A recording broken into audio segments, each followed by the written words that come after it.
Support comes from the Missouri Forest Products Association, providing more than 41,000 jobs in the production of wood pallets, railroad ties, white oak barrels, hardwood floors, and more. Details at choosewood.com. This is St. Louis on the Air from St. Louis Public Radio. I'm Elaine Cha.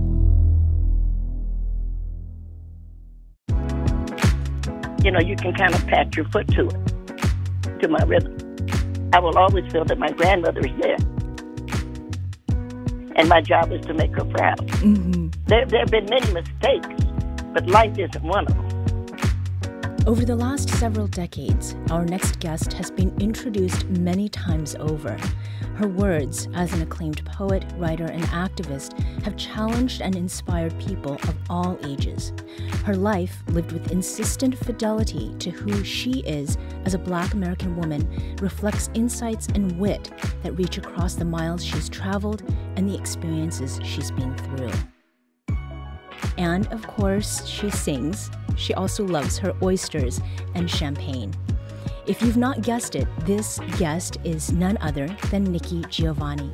She's coming back to St. Louis this week to deliver the marquee keynote address for the 2023 St. Louis Racial Equity Summit, which starts Thursday, November 9th. Nikki, welcome to St. Louis on the Air. Thank you very much, and you'll have to excuse my bad voice. I have a bit of laryngitis. I've been working too hard for an old lady, and my dog is crazy. So you've been hearing her every time a squirrel goes by, she screams. So I don't want St. Louis to think I've lost my mind, but I have lost a few things. So thanks for inviting me. Wonderful. So, Nikki, you get introduced to others all the time. What's been your favorite introduction so far? I like to talk about what people like. I thought that was a really great introduction. I do love oysters and champagne. I did some homework to make sure. My last, I was laughing because my first career, of course, is poetry, but my second career has been as a professor, and I just retired not quite a year ago. But I am now working with a dear friend, a young man, Javon Jackson, whom you all should know because his aunt lives there in St. Louis. She restaurant. He plays saxophone, and Javon and I are doing CDs, and so it's been a lot of fun. We did some of the spirituals, and we're trying to do, whenever I get my voice back, we're going to do some of the songs that women my mother's age knew and loved, and I think that's been a lot. That's been a lot of fun. I know that I'm not a singer, but Javon reminded me, he said, a lot of people are making records that can't sing, so why should you be different? I don't think you should say it that way. I think you should say, oh, no, Nikki, you have a nice voice. But he said, well, I try to tell the truth. And so there we go. And you are known as a truth teller, so somehow that makes very good sense there. Well, you have to pay for it. Nothing's free. So you were mentioning, you started as a poet, then you've had a very long career as an educator, and now you are doing music. How are these things, writing poetry or prose, and then teaching and music, how are they more similar than they are different, Nikki? They're similar because of the rhythm. And there is, and I think I am rhythmic, even right now when I'm not at 100%. There's a rhythm to it. And my love of music goes back to beyond my grandmother even, because she used to sing to me. And, of course, we went to church. We're Baptists. And, the Baptists sing all the time. The church opens with leaning, or ours did, with leaning on the everlasting arm. And I think that that rhythm, has been a part of my, just a part of who I am. And who else sounds like me? And it amazed me when I finally, I've seen a film of it, James Baldwin, who also grew up Baptist church. And I realized Jimmy and I sound pretty much alike. We both have that, you can kind of pat your foot to it, to my rhythm. So I think, and that's the same thing with teaching. When I see my students now, they say, I really learned so much from your class because you never talked about the subject. Well, I did, but they didn't realize that I was doing that because I wasn't hollering at them. I was trying to make them think about, and what do we do next? Mm-hmm. And I've had some really great, my student, Kwame Alexander, whom you should also know, I'm sure that we do, was just nominated for his book, excuse me, his book, The Crossover. It became a television serial, Walt Disney, I think it's called Disney Plus. Mm-hmm. And it was just nominated for 2 Emmys. And so I'm just so very proud of Kwame that he said, well, I learned some of that from, no, he says all of it, but he's just being kind. And I thought, well, that's really very nice that he's sitting in class and I'm teaching him something without, nagging. I don't say this is the way you write. I'm trying to get him into thinking what's important to you. Mm-hmm. And, of course, Crossover is so wonderful because it's about these twin boys. Right. Wonderful story. And it will be, I hope you've read the book, but it definitely will be on Disney, I think, in January. So I'm so proud of him. And among others, just to think that I have helped some writers get find their own voice. And in your experience of teaching, so much of the time, from what I know, there is what you learn from those who are receiving your lessons. What are some of the things that you have learned from the students that you have taught over time? Well, they keep me up to date, and I think that's very good because otherwise I wouldn't know half of the rappers. When I look at Jeopardy all the time, and when they say, who made the number 1 song in 1990? I have no idea what they're talking about because the music that I know goes back to the spirituals, but it only comes up to my mother. So I know jazz. And working with Giovanni is really funny because Giovanni says right now, and he's right, he has never been able to produce a song that I don't know. And it surprises him because he's, how did you know that? How did you know that? Mm-hmm. And so we have I don't want to say a fight so that people will misunderstand, but our fight is that every time we're together, I say, I'm going to sing a song that you don't know because he thinks he knows all the jazz. And I know that my mother was such a jazz fan that I know 99% of everything. If it was there, I sing it. And we've been laughing about that, so I bring up things all the time. But I think what I learned from my students is what's modern, what they are listening to, and why they are listening to it, what it's doing, mm-hmm. what they are getting out of it. The spirituals, you don't have a problem with at all because you know that what we who sing the spirituals are getting is the comfort and the wisdom of our ancestors. But the spirituals are not, they don't connect in the same way with, for example, rap. Mm-hmm. And we have losing Tupac, who was a great young man, but Tupac taught us something. And I'm not sure that, for example, Kanye West does. Mm-hmm. You see what I'm saying? Yes. Well, different strokes for different folks, certainly. And sometimes. Yeah. Sometimes folks are wrong, not to start an argument with you. But sometimes folks are just wrong. Yes. Kanye is one of them. Point well taken. So you're talking about spirituals and what you learned from your mother. In the process of your creating, whether it is poetry or prose or music, do you converse with your ancestors? Yeah, I guess that would be the term. I always feel that my and I was very close to my grandmother, I always feel that she's listening. And I feel that my duty and responsibility is to the ancestors.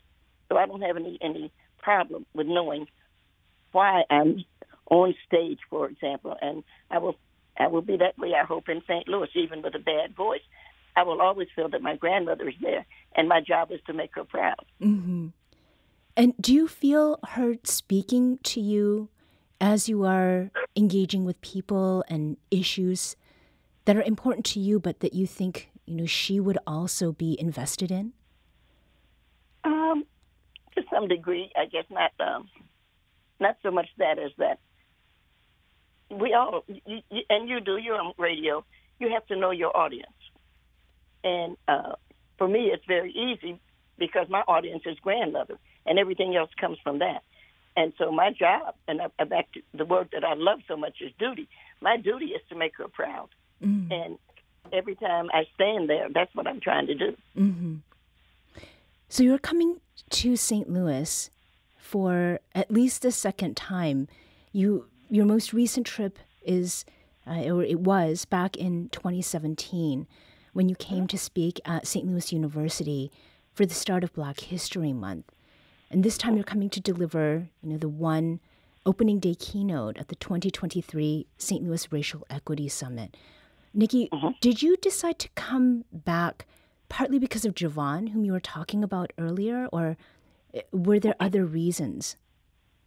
I was invited, and St. Louis is important, Going to St. Louis, sorry, but I can't take you. Yeah, everybody knows St. Louis, and that's such an important city.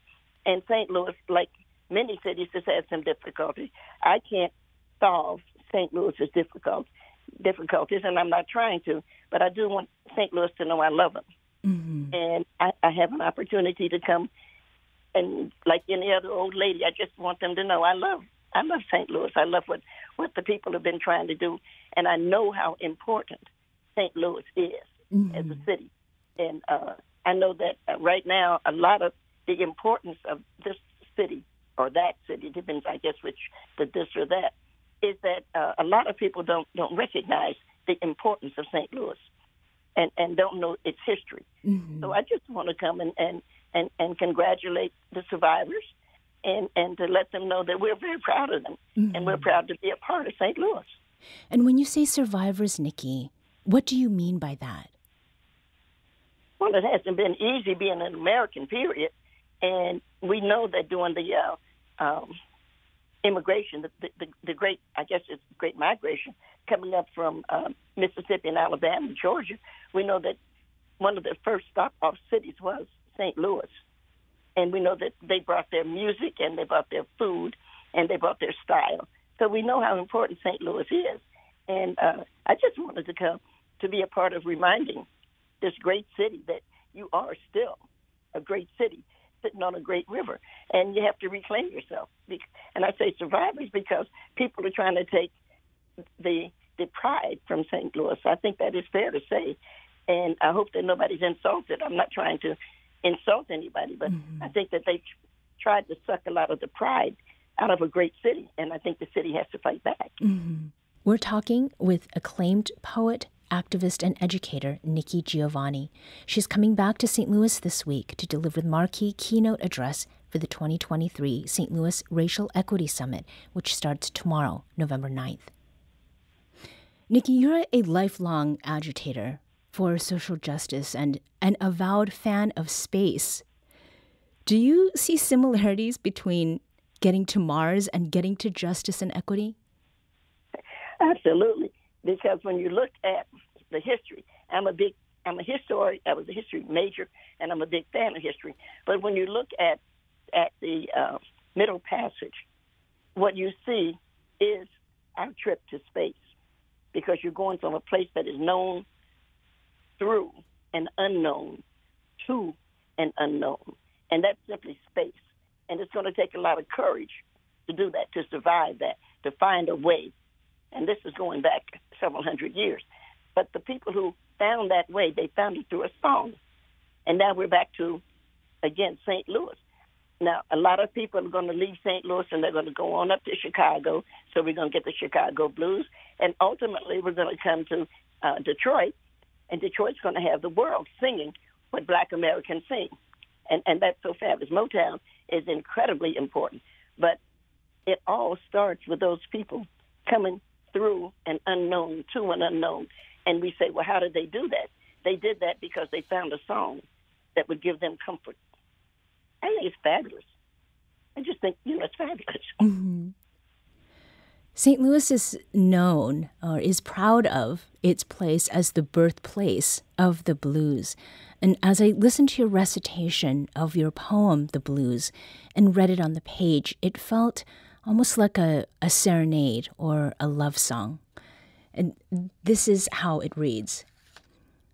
Some folks think the blues is a song or a way of singing, but the blues is history, a way of telling how we got here, and who sent us, the blues may talk about, my man or my woman who left me or took my money and is gone.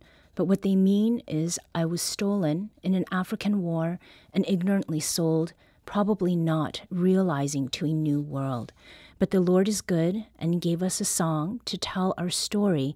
We sang the blues in the cotton fields, not to complain about our lives, but to let each other know we're still here. We stirred the blues in our stews to give us the strength to go on. But Lord have mercy, we used the blues to give us joy, to make us laugh, to teach us how to love and dance and run away, and much more, thank the Lord, how to stay until the next day. The blues is our history, our quilt, the way we fry our chickens, the way to boil our grains, to make us something really good, something to drink. The blues is our encyclopedia, and no matter who tries to copy us, we know the real meaning of those songs. Nikki, is there something about the blues as you wrote that poem that captures what you hope to impart to people here in St. Louis, whether it's through your words, your music, or your presence among us this time around? I don't know about it, impart.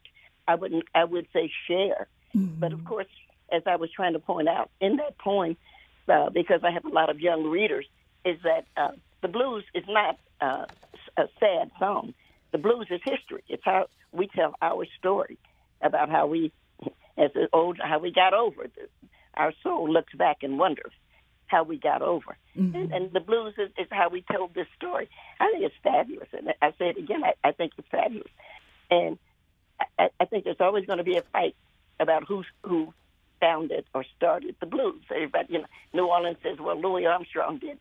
Everybody's got their idea of who started it. Mm-hmm. But we do know this one thing, it was started. And every place that we stopped added something to it.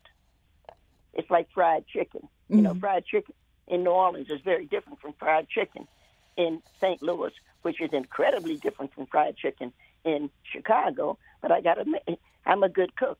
It's really different from the chicken that I cook. Mm-hmm. So everybody, you say, well, it's the same chicken. Well, it's not. Everybody adds a little bit of their life and love to it. And you have to remind people of that. Nikki, what are you enjoying most these days? Well, I was looking forward to retirement. I've gotten to the point that I'm afraid to answer my phone lately, and you can hear as I have to apologize for my voice, because now I pick up the phone and somebody says, well, since you're not working. And I was looking forward to having a little more time to write. And I think that as things slow down, it'll be good. My dog will be very happy to have me at home.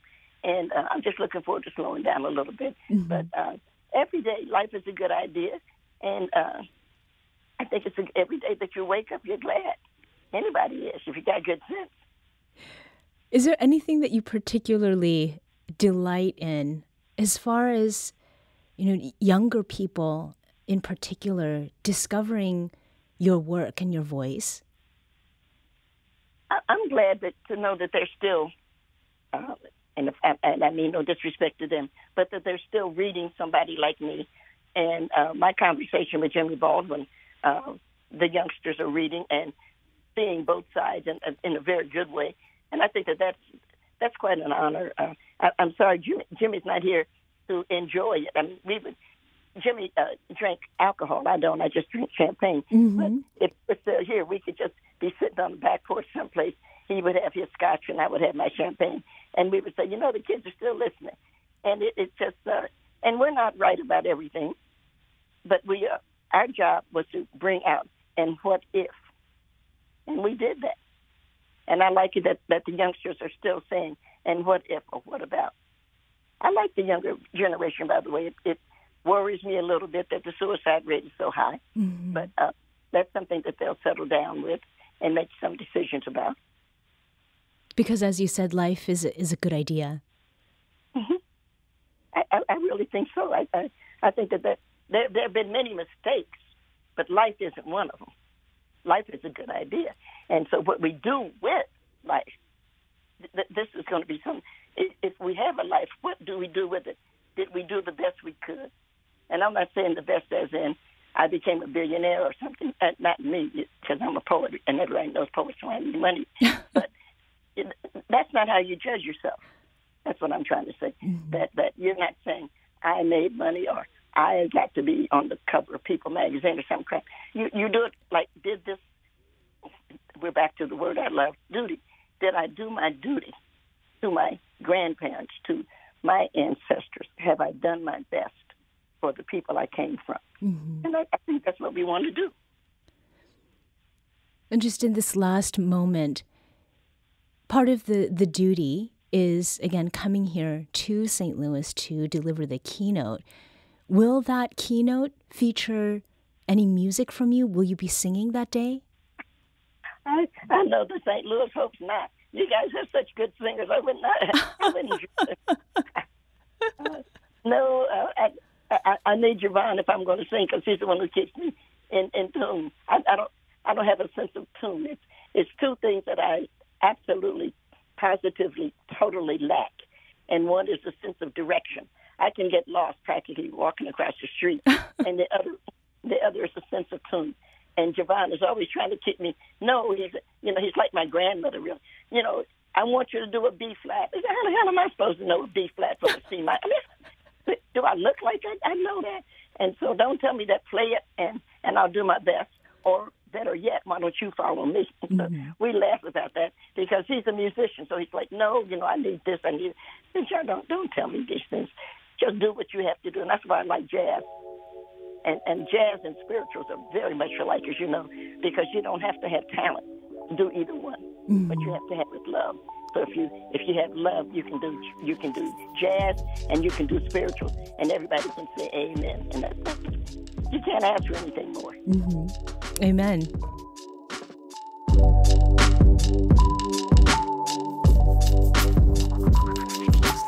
This episode was produced, recorded, and edited by Maya Norfleet. Our audio engineer is Aaron Dorr. This podcast was mixed and edited by Aula Kuzi. Our executive producer is Alex Hoyer.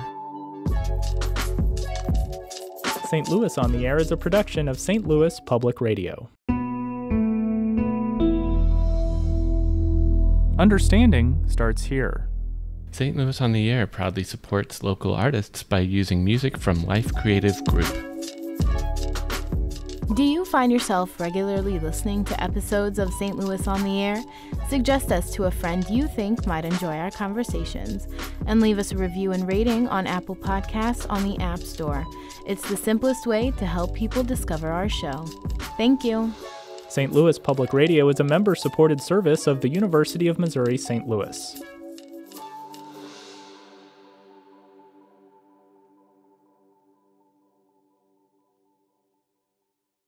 Support comes from Missouri Forest Products Association, committed to sustainable and sound conservation of the state's forests, which support more than 41,000 Missouri jobs, resulting in a $10 billion industry. ChooseWood.com.